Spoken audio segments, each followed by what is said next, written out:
খুব চেষ্টা করছি এবং আমার সব জায়গায় যেখানেই যাচ্ছি কোনো না কোনোভাবে আগরতলায় মানুষ জন্মের থেকে এখানে সব মানুষের সাথে বিভিন্ন যেসব আমার কর্মকাণ্ড আছে সবার সাথে পরিচিত, আবার পুরনো যেসব ব্যাপারগুলো আবার চলে আসছে, নস্টালজিক ফিল করছি।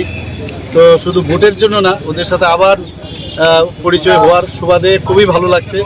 রেসপন্স তো 100%, মানে খুব ভালো লাগছে। এবং যদি এইভাবে আমি সব জায়গায় যেতে পারি তাহলে কত পার্সেন্টেজ আমি বলতে পারবো না, তবে সময় খুব কনস্ট্রেইন। তবে দেখছি, চেষ্টা করছি সবার কাছে যেন পৌঁছতে পারি। এক দুইটা জায়গায় দেখা গেছে মানে বার্তা বিভিন্ন বিষয় নিয়ে আপনাকে অভিযোগ জানিয়েছে, সেই বিষয়ে একজনও আমাকে অভিযোগ করেনি এখন অবধি, এটা একদমই না, সেই রকম প্রশ্নই আসেনি। কারণ এটা একটা, এখন আমি যখন যাচ্ছি মানুষের কাছে জাস্ট আমার পরিচয়টা আবার নতুনভাবে জোড়া লাগাচ্ছি। বাকি দাবি দাওয়া নিয়ে এখন পর্যন্ত কেউ কিচ্ছুই বলেনি। খালি জলের একটা সমস্যা ছিল, সেটাও তারা বুঝে সব জানে এবং আমরা চেষ্টা করি যাতে জল, ওরা এটাও বলছে যে জল বেশিক্ষণ থাকে না। তো একটাই প্রবলেম খালি বলছে, বাকি সব ভালো।